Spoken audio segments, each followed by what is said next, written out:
Eco यणचि इस सूत्र का अध्ययन किया। इसमें यह जाना कि सूत्र में 3 पद हैं, इकः यण अचि। इकः इति षष्ठेकवचनान्तं पदं, यण इति एकवचनान्तं पदं, अचि इति सप्तमेकवचनान्तं पदं। त्रिपदात्मकम् इदं विधिशास्त्रम्। विधिसूत्रस्य किं लक्षणं? साक्षात् विधिसूत्रत्वं तस्य बहुत्र समन्वयः अपि अस्माभिः कृतः।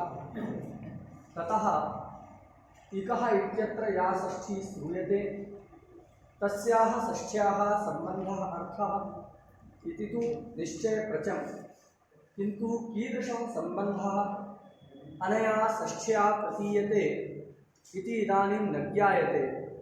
अतः इक् शब्दोत्तर श्रूयमाणा या षष्ठी सा अनिर्धारितसम्बन्धविशेषा षष्ठी इति कृत्वा तादृशम् अनिर्धारितसम्बन्धविशेषा षष्ठीरूपं लिङ्गं दृष्ट्वा षष्ठीस्थाने योगा अनया परिभाषया स्थाने इत्यंशस्य उपस्थितिः भवति। यतोहि अयं नियमः अस्माभिः ज्ञायते यत् सर्वदा प्रतियोगिवाचकादेव शब्दात् षष्ठी विभक्तिः जायते। इकः इत्यत्र षष्ठी अस्ति, तेन प्रतीयते यत् इक इति पदं प्रतियोगिवाचकं, किन्तु यावत् पर्यन्तम् अनियोगिवाचकस्य शब्दस्य समभिव्यवहारः न भवति तावत् षष्ठ्याः कः सम्बन्धः इति अस्माभिः ज्ञातुं न शक्यते। यथा राज्ञः इत्युक्ते राजशब्दोत्तर श्रूयमाणायाः षष्ठ्याः सम्बन्धः इदानीं न ज्ञायते। कुतः? तत्र अनियोगिवाचकस्य पदस्य अभावः।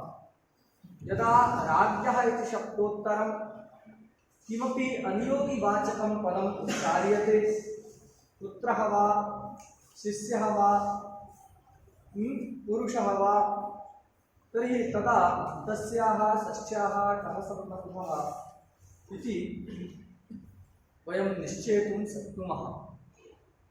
तर्हि अत्र प्रतियोगिवाचकं पदं तु वर्तते, किन्तु अनियोगिवाचकं पदं नासीत्। अतः स्थाने इत्यस्य अस्माभिः उपस्थापनम् अत्र कृतम्। तथा स्यात् इति क्रियावाचकस्य पदस्य अध्याहारः अस्माभिः कृतः। संहितायाम् इत्यस्य अधिकारः वर्तते। संहितायाम् इत्यत्र विषयसप्तमी, अत एव संहितायां विषये इति अर्थः तत्र कौमुदीकृद्भिः प्रदर्शितः। आहत्य सम्पूर्णस्य सूत्रस्य कः अर्थः आगच्छति इति चेत् इकस्थाने यणस्य अतिसंहितायां विषये इति अर्थः निष्पन्नः। इक के स्थान में यण आदेश होता है अच के रहने पर और संहिता का विषय रहे तो। संहिता किसको कहते हैं? तो अर्धमात्राधिक काल व्यवधान शून्यत्वम संहितात्वम। एक उदाहरण हम लोग देखते हैं, सुधीभिः उपास्यः, इस प्रकार विग्रह करके सुधीभिः उपास्यसु, इस अलौकिक विग्रह में कर्तृकरणे कृता बहुलम, इस शास्त्र के द्वारा तृतीया तत्पुरुष समास होता है। समास के अंतर प्रातिपदिक संज्ञा तदवयव सुख प्रत्ययों का लुप, जिससे सुधी उपास्य ये स्थिति बची। अब यहाँ सुधी उपास्य जो उच्चारण करते हैं तो देखिए किसी दूसरे वर्ण का व्यवधान नहीं, अभी व्यवधान छुड़िए, लेकिन यहाँ संहिता है। इन दोनों के बीच में इकार और उकार के बीच में संहिता है। क्यों? क्योंकि अर्धमात्राधिक काल व्यवधान यहाँ पर विद्यमान नहीं है, इसलिए अर्धमात्राधिक काल व्यवधान राहित्य होने से यहाँ पर संहिता है। इक के स्थान में यण करना है।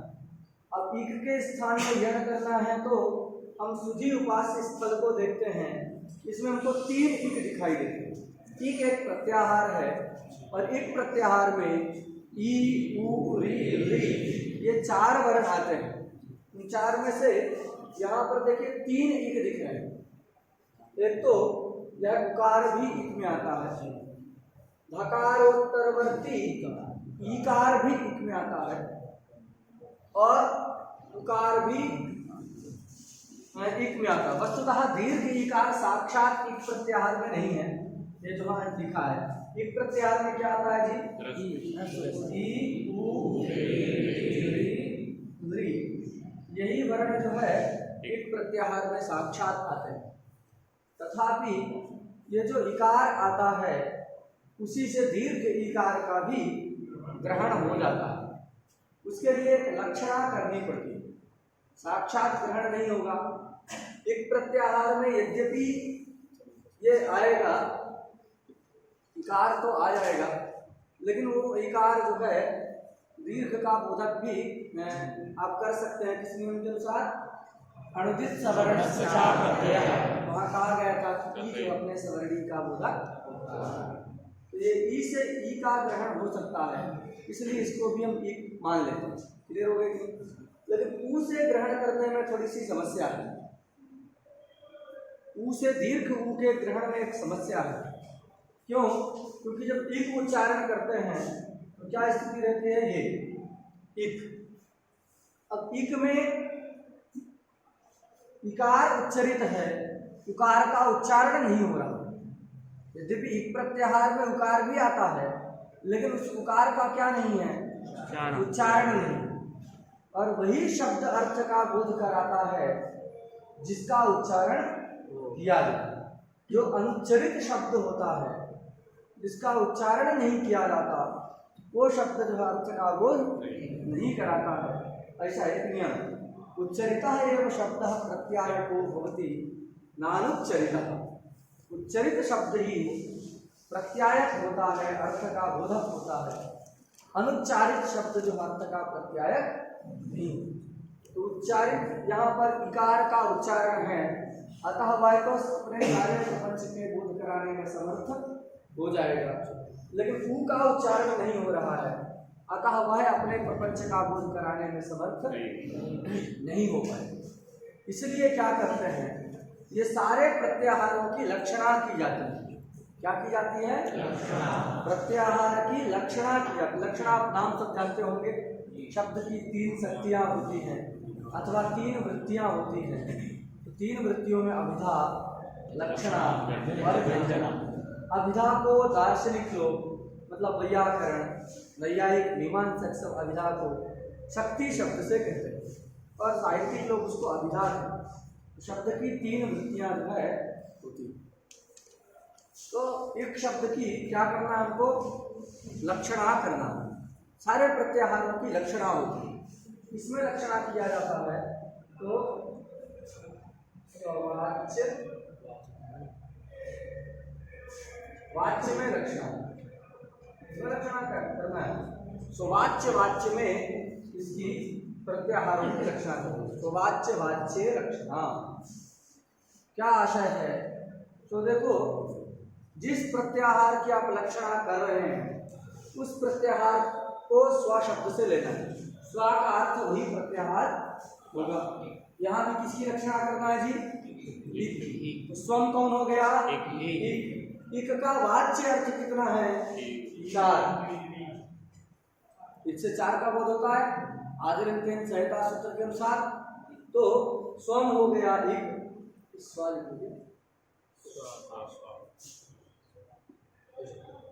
स्ववाच्य वाच्य में लक्षणा। तो स्वम कौन हो गया? एक। स्ववाच्य कितने हैं? 4। सुनना क्या? इनके वाच्य कितने हैं? 18। ई के वाच्य कितने हैं? 18। उ के 18 और 63। री के मिला के इसके भी मतलब 18 और इसके 12 मतलब 30 और इनके 18 दूनी 36 है कि नहीं? तो टोटल कितने हो गए? 66। क्लियर हो गए नहीं? तो यहाँ इसको ठीक से समझिएगा, सभी प्रत्याहार का इसे समझना है। ये लक्षणा करना अत्यंत आवश्यक है, ये लक्षणा करना जो है अत्यंत आवश्यक है। नहीं तो जहाँ पर भी दीर्घ उकार रहेगा वहाँ पर आप यण नहीं कर पाएंगे। जहाँ ह्रस्व रहेगा मधुअरी में हो जाएगा, मधु अरी, यहाँ पर तो यण हो जाएगा क्योंकि तो क्या है उकार, एक प्रत्याहार में आता है, एक मिल गया उकार और हुआ है उकार, क्या कर देगा जी उसको एक तो यणादेश हो जाएगा तो मध्वरी बन जाएगा, कोई दिक्कत नहीं। जैसे लेकिन जहाँ दीर्घ है जैसे लू है, आदय है, आदय बनता है, लेकिन अभी नहीं हो पाएगा। क्यों नहीं हो पाएगा? क्योंकि एक में जो है दीर्घ उकार नहीं है, एक प्रत्याहार में ह्रस्व का ही ग्रहण है, दीर्घ जो है एक प्रत्याहार में आ नहीं रहा है, इसलिए इस दीर्घ वाले के उकार के स्थान में यण नहीं। यद्यपि ईकार भी यण में नहीं आता, इक में नहीं आ रहा है, लेकिन ई का उच्चारण किया गया है। एक प्रत्याहार में दीर्घ ईकार भी नहीं आया, लेकिन इक कहने पर इकार का उच्चारण है और उच्चरित जो शब्द होता है वो सभी के अर्थ को बता देता है। उच्चरित शब्द अपने अर्थ को बताता है, उच्चरित जो ई है वो अपने सारे अष्टादश प्रकार को बता देता है, लेकिन ऊ का उच्चारण नहीं है तो अपने भेद को नहीं बताता, जिससे दीर्घ का ग्रहण नहीं हो पाएगा। ये वादय है इत्यादि स्थल में यणादेश की सिद्धि नहीं है। इसलिए क्या करते हैं सब जगह कि सब दीर्घ इत्यादि का भी ग्रहण हो जाए, इसके लिए स्ववाच्य वाच्य में लक्षणा करते हैं। क्या करते हैं? स्ववाच्य वाच्य में लक्षणा करते हैं। स्वा से किसको लिया जाता है? प्रत्याहार। जिस प्रत्याहार की लक्षणा करना है उसको स्वम शब्द से लेना है। यहाँ पर इक की लक्षणा करना है, स्वम हो गया इक, उसका वाच्य हो गया चार और उनका भी वाच्य हो गए तो सबके 18-18। क्लियर हो गया?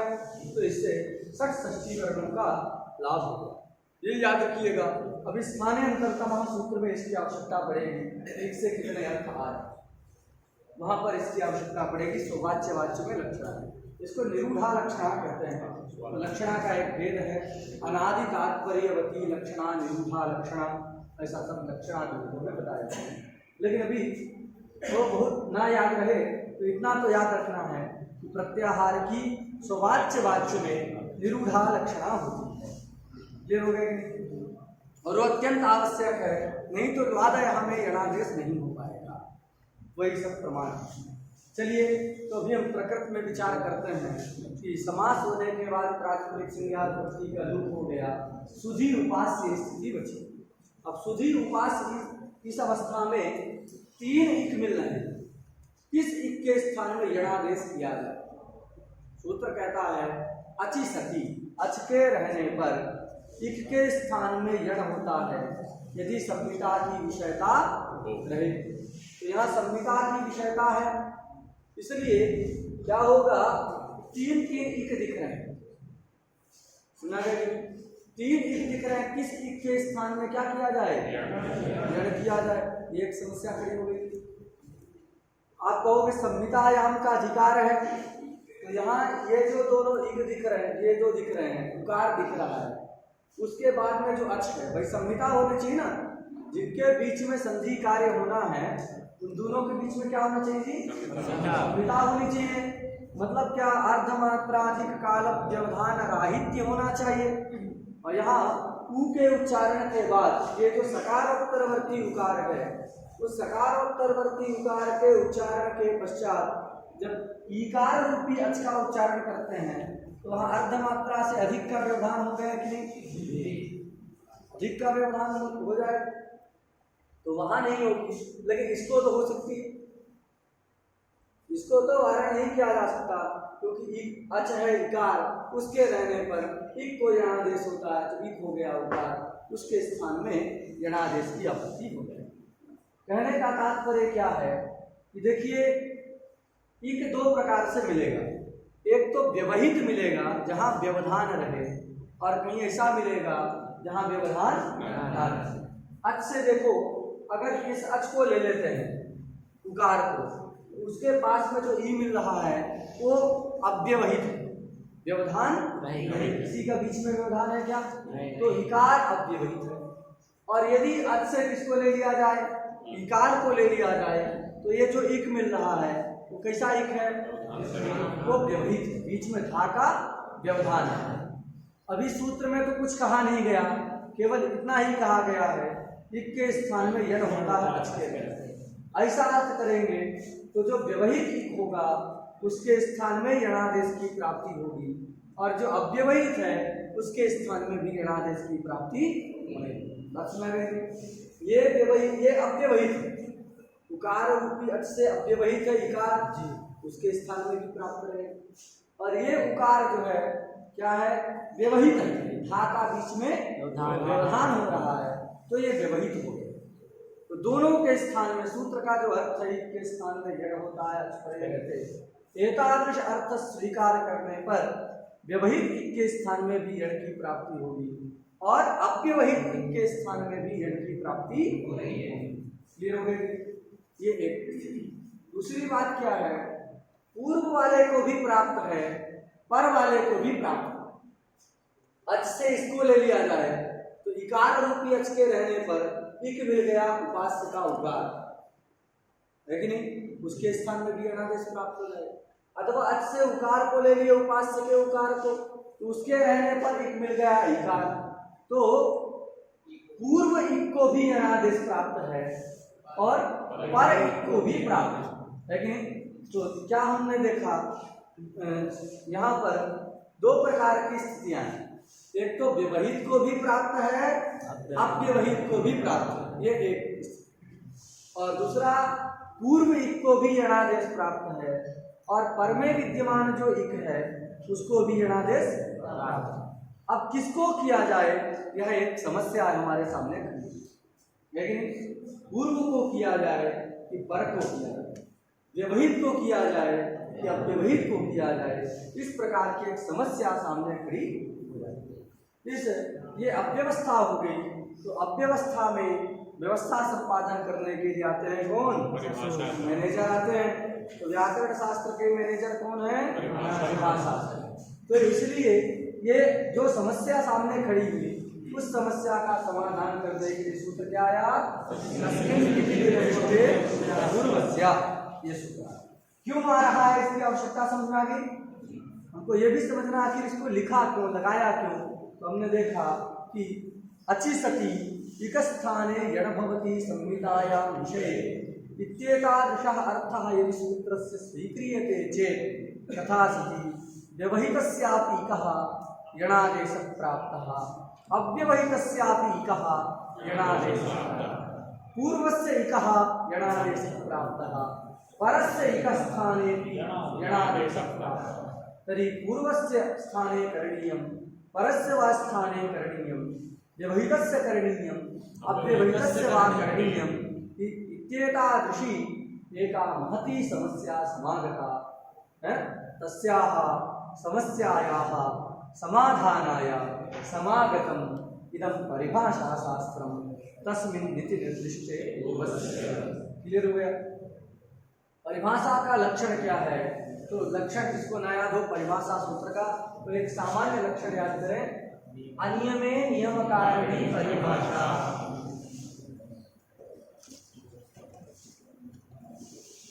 अनियमे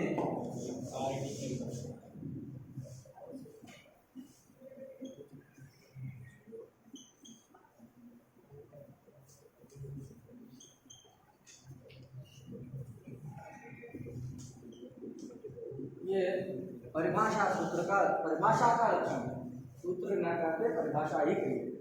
तो परिभाषा सूत्र रूप भी है, अलग से परिभाषा भी, शेखर में भी परिभाषाएं। तो परिभाषा का क्या लक्षण है? अनियमे नियमकारिणी परिभाषा। क्लियर? अब यहाँ देखो, ये नियम शब्द इधर भी है, इधर भी। नियम का क्या मतलब है? तो नियम शब्द का अर्थ है व्यवस्था। नियम का अर्थ क्या है? व्यवस्था।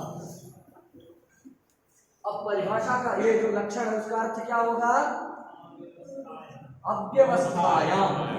केवल नियम का अर्थ है व्यवस्था, और सप्तमी वहां जोड़ देना है। अनियमे का अर्थ क्या हो जाएगा? अव्यवस्थायाम, व्यवस्थाकारिणी परिभाषा। अव्यवस्था होने पर जो व्यवस्था का संपादन कर दे, व्यवस्था बना दे, उसी को क्या कहते हैं जी? अर्थ स्पष्ट है। अत्र अनियमे नियमकारिणी परिभाषा इति लक्षण घटकः यह नियम शब्दः सा व्यवस्थापरः तथा च अस्य लक्षणस्य अर्थः भवति अव्यवस्थायां व्यवस्था संपादिनी परिभाषा भवति। क्लियर? अव्यवस्था होने पर व्यवस्था का जो संपादन कर दे, व्यवस्था बना दे, उसको क्या कहते हैं जी? परिभाषा। यहाँ पर अव्यवस्था हो गई, पूर्व को किया जाए परम को किया जाए, व्यवहित को किया जाए अव्यवहित को किया जाए, दोनों संभव। तो ये नियम करने के लिए, व्यवस्था बनाने के लिए ये परिभाषा आई है, तो उसका काम ही है नियम करना, व्यवस्था बनाना। तो नियम करने के लिए, व्यवस्था बनाने के लिए परिभाषा। व्यवस्था क्या बनाएगी? तो इसको व्यवस्था करना है, पूर्व को ही होगा, पर को नहीं होगा, अव्यवहित को ही होगा, व्यवहित को नहीं होगा। इस प्रकार का नियम किसके द्वारा बताया जाएगा? समझा गया? ये परिभाषा क्यों आ रही है कि अव्यवहितस्यैव होती न तु व्यवहितस्य, पूर्वस्यैव एकस्थाने यण भवति न तु परस्य एकस्थाने इत्येतादृशी व्यवस्था अनया परिभाषया व्यवस्थापयिष्यते। क्लियर हो गया? इस व्यवस्था का व्यवस्थापन इस परिभाषा के द्वारा किया जाए। अब ये परिभाषा करेगी कैसे, व्यवस्था बनाएगी कैसे? तो इसका पहले अर्थ हम समझने की कोशिश करते हैं, इसके पदों का परिचय समझते हैं, फिर हम निश्चय कर पाएंगे कि काम क्या है। देखिए, सबसे पहले इसमें पद है तस्मिन। क्या पद है? तस्मिन। तस्मिन, तस्मिन ये सप्तमी के एक वचन का रूप है। क्लियर? इसके बाद दूसरा पद है इति, यह एक अव्यय पद है। निर्दिष्टे, ये सप्तम एक वचनांत पद है। पूर्वस्य, यह षष्ठेक वचनांत पद है। तो इदम चतुष्पदात्मकम शास्त्रम। क्लियर? तस्मिन इति निर्दिष्टे पूर्वस्य। अब ये जो तस्मिन शब्द को एक और बात बता दें जो शायद आप नहीं जानते होंगे, कई सारे परिभाषाएं क्या करती हैं। ये तो हम जानते हैं कि सब विधि सूत्र के सहायक है, ये तो हम जानते ही हैं, चाहे वो नियम सूत्र हो, चाहे अधिदेश हो, चाहे अधिकार हो, चाहे परिभाषा हो, सब किसका सहाय करते हैं? विधि सूत्र का सहाय करते हैं, ये तो हम जानते हैं। लेकिन एक विशेष बात, ये परिभाषा क्या करती है, विधि सूत्र में अपने पद को ले जा करके बैठा देती है। जैसे लोग अपने मेंबर बैठा देते हैं ना, कहीं कमेटी में हमारा एक व्यक्ति रहेगा तो हमारा काम करता रहेगा। तो इस प्रकार जो है परिभाषा क्या करती है, पदों को उपस्थापित करा देती है। क्या करा देती है? परिभाषा पदोपस्थापिका होती है। क्या होती है? पदों को उपस्थापित कराती है। जैसे अभी हमने कल देखा था कि षष्ठी स्थाने योगा, उसने अपने एक पद को इको एड़ची में उपस्थापित करा दिया, स्थाने को कराया था कि जी। षष्ठी स्थाने योगा एक परिभाषा है, और उस परिभाषा ने क्या किया, अपने एक पद को, अपने एक व्यक्ति को वहां पर ले जा करके बैठा दिया, स्थाने को बैठा। तो सारी परिभाषाएं प्रायः क्या करती हैं जी, पदों का उपस्थापन करती है। इतना बात समझ आ गई? ये भी परिभाषा है तो क्या करेगी, पद का उपस्थापन करेगी। अब पद का उपस्थापन जहां कहीं भी इच्छा हो व्यक्ति कर देगा? नहीं कर। परिभाषा भी मनमोजी थोड़ी है कि जहां उसकी इच्छा हो गई वहां अपने पद का उपस्थापन कर दे। ऐसा नहीं, सब जगह परिभाषाएं नहीं जाती। परिभाषा कहाँ जाती है तो उनका अपना कोई चिन्ह होता है। क्या होता है? उनका अपना चिन्ह को संस्कृत में कहते हैं लिंग। लिंग शब्द का अर्थ है चिन्ह। तो परिभाषा का क्या होता है जी, अपना लिंग होता है। जहां वो लिंग दिखेगा, जहां वो चिन्ह दिखेगा, वहां वो परिभाषा जो अपने आप पहुंच जाएगी। बस लगेगी, ये परिभाषा का जो है स्वभाव है। केवल एक परिभाषा की बात नहीं कर रहे हैं, जितनी भी दुनिया की परिभाषाएं हैं, मतलब व्याकरण शास्त्र की, व्याकरण की जो दुनिया है उसकी जो परिभाषाएं हैं, सभी परिभाषाएं कहाँ जाती हैं? जहाँ उनका क्या मिलता है? लिंग मिलता है, चिन्ह मिलता है। तो लिंग से आलिंगित जो देश होता है, जो स्थान होता है, उसी स्थान में परिभाषाएं जाती हैं। एक वाक्य याद कर लीजिएगा, स्वलिंग लिंगित विधि देशे परिभाषा गच्छन्ति। लिख देते हैं।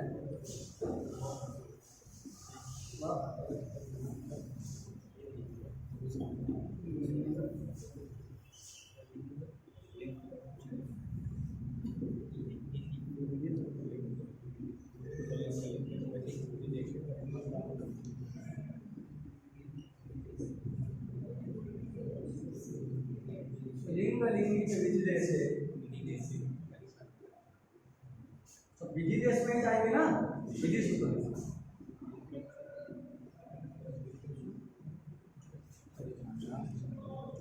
लिंग लिंगित विधि देशे परिभाषा गच्छन्ति।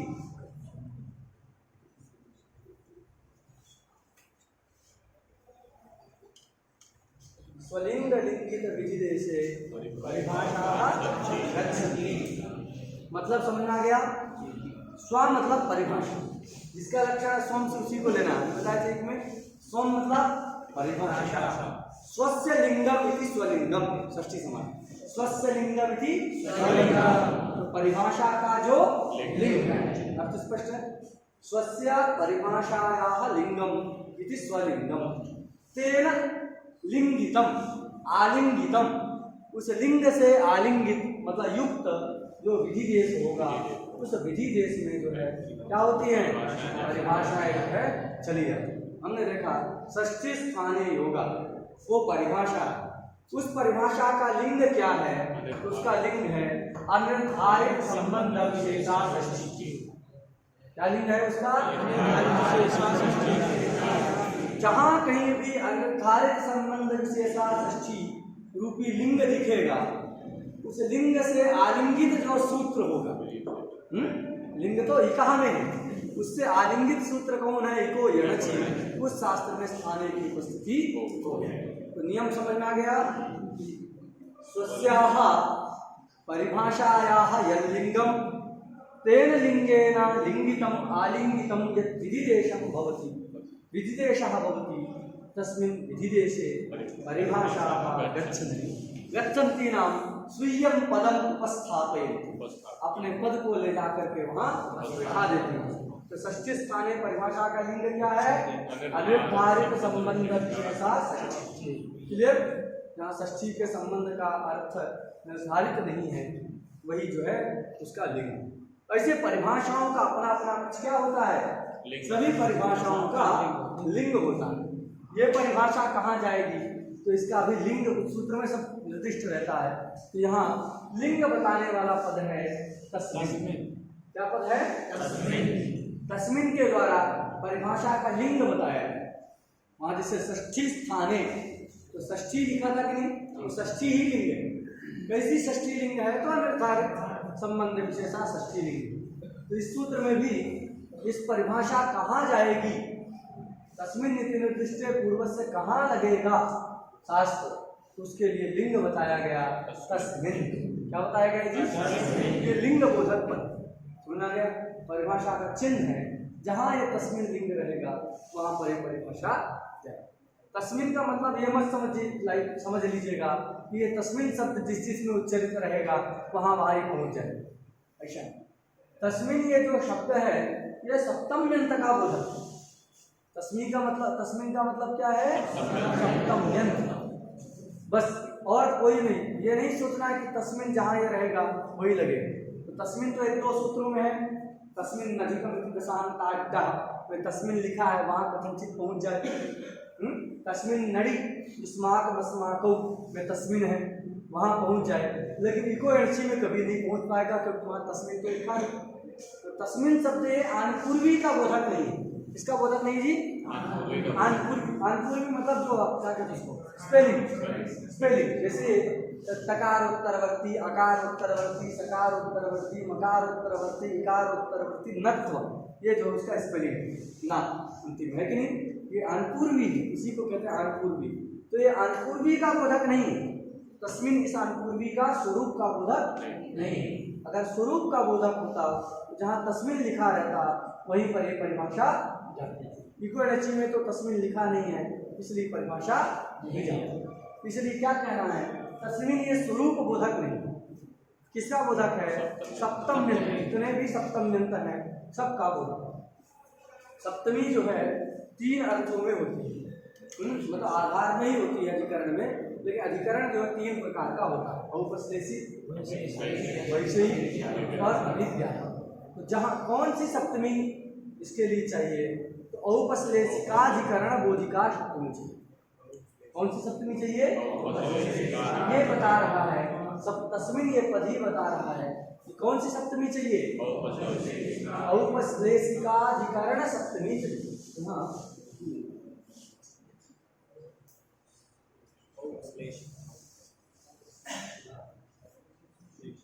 ठीक है, लिखेंगे औपश्लेषिका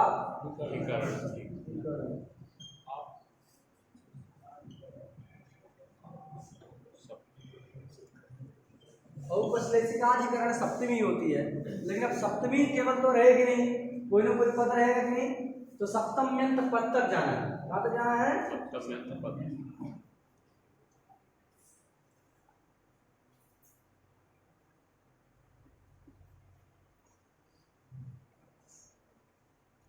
अभी लिंग क्या है, तो सप्तमी तक ही लिंग समझो। औपश्लेषिकाधिकरण जो सप्तमी है वो क्या परिभाषा का? लिंग है। लिंग है, क्लियर हो गया। जहां वो लिंग रहेगा वहां ये परिभाषा अब लगेगी तो क्या करेगी, किसी न किसी पद को उपस्थापित कराएगी। तो किस पद को ले जाती है, तो पूर्वस्य को ले जाके वहां बैठा देगी। किसको ले जाती है? पूर्वस्य इस पद को ले जा करके वहां बैठा, क्लियर हो गई। और निर्दिष्ट को भी बैठा दिया, ये दोनों को बैठा दिया। ये तस्मिन परिभाषा है, इसमें तस्मिन ये लिंग बोधक पद है, और तस्मिन से किसका बोध कराता है? औपश्लेषिकाधिकरण बोधिका जो सप्तमी, तदंत जो पद सप्तमी लिंग है, जैसे वहां षष्ठी लिंग है वैसे ही यहाँ पर सप्तमी लिंग है। देखो सप्तमी याद रखना है, कैसी सप्तमी होना चाहिए?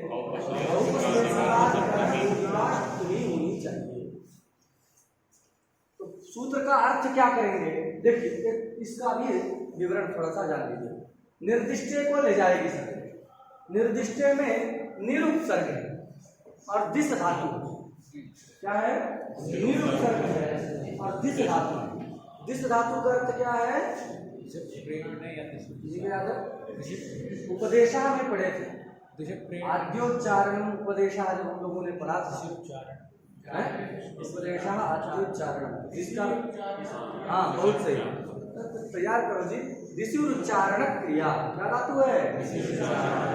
दिस धातु है, जिसका अर्थ क्या है? उच्चारण क्रिया। उच्चारण, दिस धातु का अर्थ क्या होता है? उच्चारण अर्थ होता है। तो निर उपसर्ग है और दिस धातु। तो निर का मतलब है निरंतर, निर का मतलब क्या है? ये नैरंतर्य को कहता है, किसको कहता है? नैरंतर्य को कहता है निर्य शब्द। और दिस धातु जो है वो उच्चारण को कहती है। तो निर्दिष्ट का मतलब क्या हो जाएगा जी? निरंतर उच्चारण। राम कहें और फिर बहुत सारी कथा सुनाने के बाद अंत में कहें कि जो बुला लाओ, हैं, तो ये क्या होगा? निरंतर उच्चारण हुआ पदों का? बीच में बहुत सारे व्यवधान हो गए कि नहीं? तो निरंतर उच्चारण का मतलब क्या है कि एक शब्द के उच्चारण के बाद दूसरे शब्द के उच्चारण में व्यवधान ना हो, तभी निरंतर उच्चारण होगा। यहाँ नि शब्द के द्वारा निरंतर्य का बोध होता है और दिस धातु से किसका बोध होता है? उच्चारण का। तो निर्दिष्ट का अर्थ क्या हो जाएगा? निरंतर उच्चारण। बीच में कोई आ गया तो निरंतर उच्चारण कहलाएगा? नहीं कहलाएगा। मतलब क्या है निरंतर उच्चारण का? अव्यवहित उच्चारण। यही होगा कि नहीं, व्यवधान रहित। इसलिए निर्दिष्ट का अर्थ है अव्यवहित। क्या अर्थ होगा? अव्यवहित। वही इसमें भी अव्यवहिते ऐसा जो है, निर्दिष्ट का अर्थ क्या हो गया? अव्यवहिते मतलब व्यवधान रहिते। अव्यवहिते मतलब व्यवधान रहिते। तो अब दोनों हो जाते हैं, निर्दिष्ट भी जाएगा, पूर्वस्य भी जाएगा। पहले इस परिभाषा का अर्थ लिख लीजिए। औपश्लेषिकाधिकरण बोधिका या सप्तमी,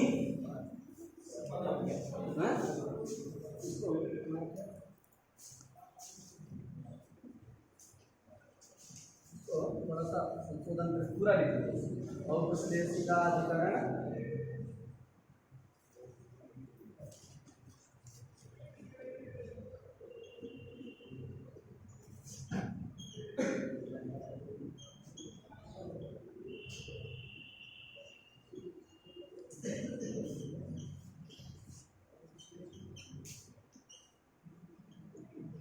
सेम इतना ही अंतर है सप्तमी तक। बाकी से पूरा अर्थ जो है, जो पहले हम परिभाषा में पढ़े थे वैसे ही करेंगे, बाद में इनको जोड़ देना। औपश्लेषिकाधिकरण बोधिका या सप्तमी तदंतम यत्पदम तत्पद घटिते शास्त्रे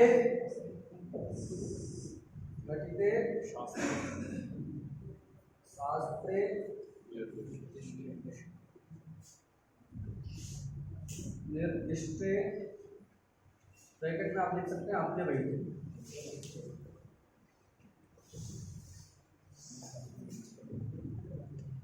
और पूर्वस्य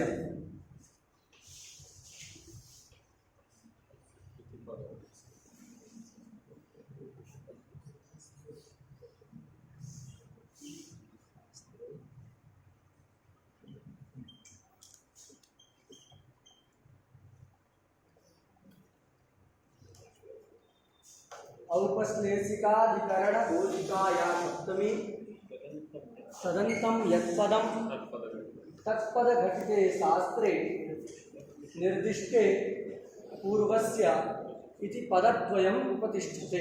ना लिख, सुन करके लिखिए, किसी को नहीं दिख रहा हो तो सुनने में ज़्यादा विश्वास करो, लिखने में कुछ गड़बड़ भी हो सकता है, तो सुनने में ठीक रहेगा।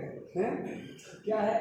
औपश्लेषिकाधिकरण बोधिका या सप्तमी तदंतम यत्पदम तत्पद घटिते शास्त्रे पूर्वस्य पदद्वयम् उपतिष्ठते। लिख लिए सब लोग? और संक्षेप में भी बोल सकते हो, लेकिन घटाओगे तो यही क्रम। क्या बोल सकते हो? सीधे पद तक एक साथ पहुंच जाएंगे, इतने सारे को छोड़ करके। औपश्लेषिकाधिकरण बोधक सप्तम्यंतम यत् पदम, एक साथ भी कह सकते हो। औपश्लेषिकाधिकरण बोधक सप्तम्यंतम यत् पदम तत्पद घटिते शास्त्रे निर्दिष्टे पूर्वस्य पदद्वयम् उपतिष्ठते। ऐसा अर्थ बोल सकते हैं, लेकिन जब उसका विवरण करेंगे, घटाएंगे, तो यही बोलना है। औपश्लेषिकाधिकरण बोधिका या सप्तमी तदंतम यत्पदम तत्पद घटिते शास्त्रे निर्दिष्टे पूर्वस्य पदद्वयम् उपतिष्ठते। ये अर्थ सबको याद करना है, क्योंकि आगे जितनी भी परिभाषाएं हैं सबका अर्थ ऐसे ही करना है। उसमें थोड़ा ही परिवर्तन रहेगा, बाकी सेम रहेगा। ये अर्थ घट गया। अब देखिए, हम इसको ले जाते हैं, कहाँ ले जाएं? ये सूत्र है,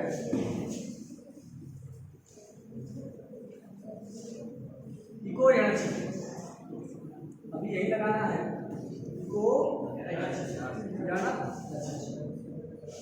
इको एनर्जी एक सूत्र है। अब इको एनर्जी में देखिए, अची में जो सप्तमी है वो औपश्लेषिकाधिकरण सप्तमी। भाई अच समीप में ही रह सकता है ना, वर्ण के ऊपर वर्ण तो बैठेगा नहीं। आधाराधेय भाव बनाना है, सप्तमी का मतलब आधार, ठीक है ना। अब ये देखो, टेबल के ऊपर एक पेन रखा हुआ है, तो इनमें जैसे आधाराधेय भाव है, ऐसे शब्दों में थोड़ी रहेगा। एक शब्द के ऊपर दूसरा शब्द आगे बैठ गया, ऐसा होगा? शब्द क्या रह सकता है? उसके समीप में रह सकता है। क्लियर हो गया कि यहाँ जो सप्तमी उसी को समीप में रहने को ही कहते हैं उपश्लेष। उप मतलब समीप, श्लेष मतलब संबंध। तो जो सामीप्य संबंध को लेकर सप्तमी आती है, जो अधिकरण होता है, उसी को औपश्लेषी का अधिकरण कहते हैं। तो एक शब्द का दूसरे शब्द के साथ क्या होगा, औपश्लेषिक संबंधी हो सकता है, अधिकरण हो सकता है, अन्य कोई अधिकरण नहीं। तो यहाँ अची में जो सप्तमी उसको कहना अच शब्दोत्तर श्रूयमाणा सप्तमी। कैसे बोलेंगे, अच शब्दोत्तर श्रूयमाणा सप्तमी। इको यणचि इत्यत्र अच शब्दोत्तर श्रूयमाणा या सप्तमी सा कीदृशी औपश्लेषिकाधिकरणपूर्वका सप्तमी। क्लियर हो गया। अचि इत्यत्र अच शब्दोत्तर श्रूयमाणा या सप्तमी सा कीदृशी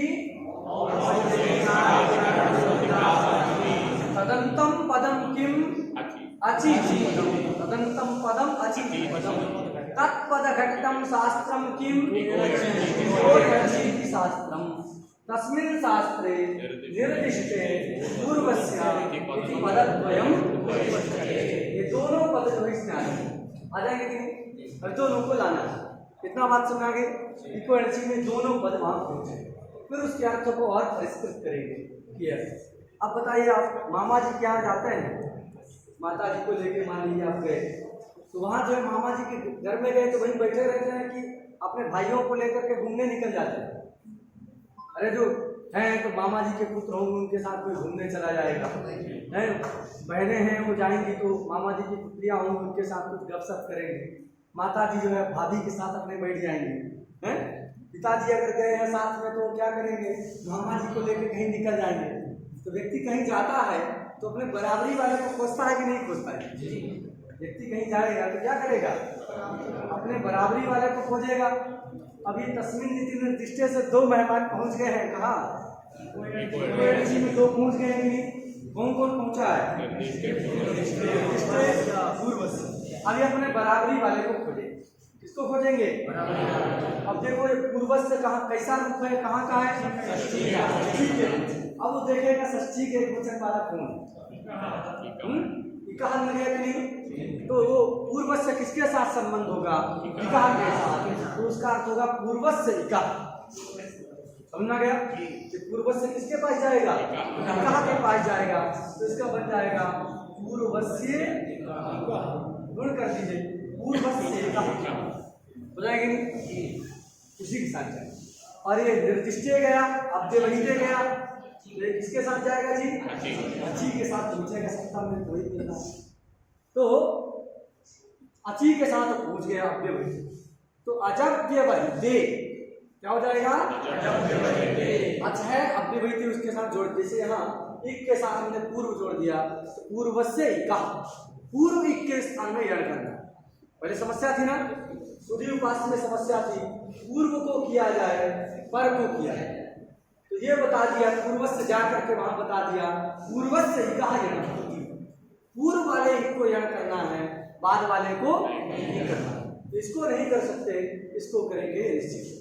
ये वाला भी तो पूर्व में है, इससे पूर्व में इसको कर दिया जाए, तो ये यहाँ कौन आ गया है, निर्दिष्टे, मतलब अव्यवहिते। तो क्या होगा, अजव्यवहिते, अच के व्यवधान से रहित जो पूर्व में एक है, उसी को क्या करना है जी, यण करना है। अब जो अच से इसको ले लेंगे इकार को, नकार उत्तरवर्ती इकार को, उससे अव्यवहित पूर्व में एक उकार है, ये उकार पूर्व में तो है लेकिन अव्यवहित पूर्व में नहीं, अच से अव्यवहित पूर्व में चाहिए, अच से अव्यवहित सूत्र का अर्थ परिष्कृत हो गया ना, पूर्वस्य इकाः यण स्यात्, पूर्व से जोड़ देना, पूर्वस्य इकाः यण स्यात् अजव्यवहिते, यण स्यात् अजब, केवल अची नहीं है, अजव्यवहिते संहितायां विशेषण, अव्यवहित अच को करना, अच से अव्यवहित को करना है, तो अच से इसको अगर ले लेते हैं इकार को, इससे अव्यवहित पूर्व में ये उकार, पूर्व में तो है, पूर्व एक तो है लेकिन कैसा नहीं है, अव्यवहित नहीं है, कैसा है, अव्यवहित है। और सूत्र क्या कहता है, किसको करना है, अगर इसको यणादेश करना है तो इसको अच से अव्यवहित पूर्व में होना चाहिए, मतलब पूर्व में ही होना चाहिए, पर में नहीं होना चाहिए। व्यवहित ही होना है, अव्यवहित ही होना चाहिए, व्यवहित नहीं होना चाहिए। तो नियम कर दिया कि नहीं कि अव्यवहित में ही करना है, पूर्व वाले एक को ही करना है, अन्य को नहीं करना है। तो इस प्रकार की व्यवस्था ये बना दिया, इसलिए परिभाषा सूत्र है। अर्थ आप कर सकते हैं, इकोलॉजी का भी क्या अर्थ हो रहा है जी? अजव्यवहिते पूर्वस्य इकः, ठीक है, अजव्यवहिते पूर्वस्य इकः स्थाने यणस्यात् संहितायां विषये। बन गया कि नहीं? क्या बना? अजव्यवहिते पूर्वस्य इकः स्थाने यणस्यात् संहितायां विषये। ऐसा थोड़ा सा परिष्कृत भाषा में यदि कहना है तो अजब उसमें पूर्व में होना चाहिए, तो विशेषण है ना, ये जो है इक का विशेषण क्या है? तो इक कैसा हो? अच से अव्यवहित पूर्व में। तो विशेषण जब लगाते हैं तो हम विशिष्ट जोड़ देते हैं। क्या जोड़ देते हैं? तो सप्तमी का अजव्यवहित में जो सप्तमी है ना, देखो कैसा लिख रहे थे हम,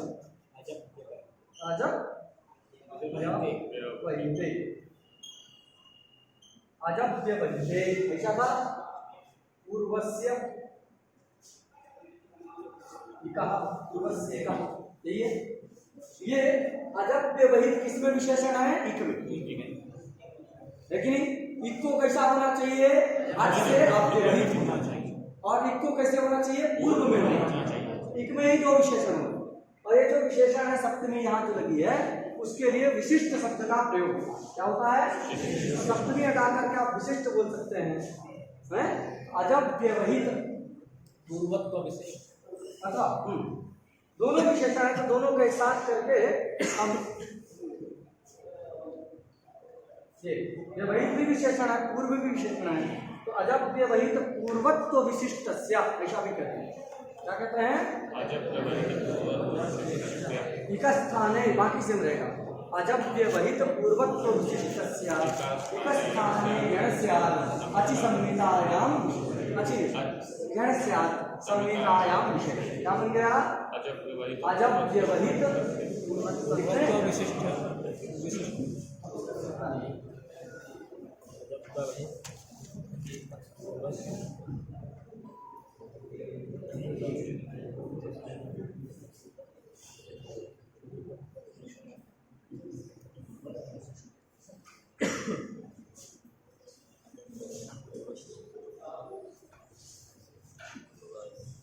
अजव्यवहित पूर्वत्व विशिष्टस्य इक स्थाने यणस्यात् संहितायां विषये। बाकी वो लिख लीजिए। बात वही है जो आपने समझा है, उसको कहने का तरीका। हाथी के दो प्रकार के दांत होते हैं ना, दिखाने वाले अलग, खाने वाले अलग। तो खाने वाले तो आप समझ गए हैं कि उससे अव्यवहित पूर्व में होना चाहिए, बात वही है। लेकिन उसको किसी को सामने बोलना है तो उसको परिष्कृत भाषा में क्या बोल सकते हैं?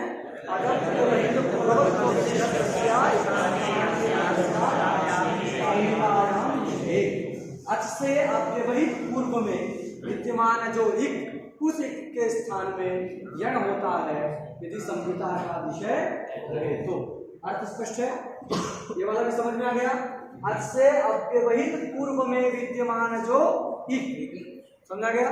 अच से अव्यवहित पूर्व में विद्यमान जो इक, उसके स्थान में यण होता है संहिता का विषय रहे तो। यहाँ देखो, अच से अगर इसको लेते हैं तो इससे अव्यवहित पूर्व में इक है नहीं है, इसलिए इस अच को नहीं ले सकते। तो किसको लेंगे? इसको ले लेते हैं। जब उकार को ले लिए इससे अव्यवहित पूर्व में इक मिल गया, इसलिए इसी इकार के स्थान में यण कर। पहले इसको ले लेते हैं हम से, पूर्व में नहीं मिलेगा, पर में। समझा गया? अव्यवहित तो है, उपास्य का जो उकार है वह अच से अव्यवहित तो है, क्योंकि ये उकार और उकार के बीच में किसी का व्यवधान नहीं है। तो ये उकार जो है वो अव्यवहित है, लेकिन क्या नहीं है? पूर्व में नहीं। बात सुना गया? ये वाला पूर्व में है लेकिन क्या नहीं है? अव्यवहित नहीं। यहाँ पर इस अच को ले लें तो ये भी पूर्व में मिल जाएगा, उपास्य का उकार, लेकिन क्या नहीं है, अव्यवहित नहीं, बा का विधान। इसने नियम कर दिया कि जो है आज से अव्यवहित पूर्व के इक के स्थान में ही यण करना है। इससे क्या निकला कि व्यवहित यदि होगा तो यणादेश नहीं करेंगे, पर में होगा तो भी यणादेश पूर्व को ही करना है, पर को नहीं करना। अर्थ स्पष्ट है, परिभाषा का मतलब भी समझ में आ गया। वैसे ये परिभाषा काम करती है, लेकिन इस अर्थ को छोड़ करके लघु कौमुदीकार ने और भी सरल पंथ बताया। उन्होंने वृत्ति सरल से लिखी है, उसका भी अर्थ समझा। क्या लिखा है?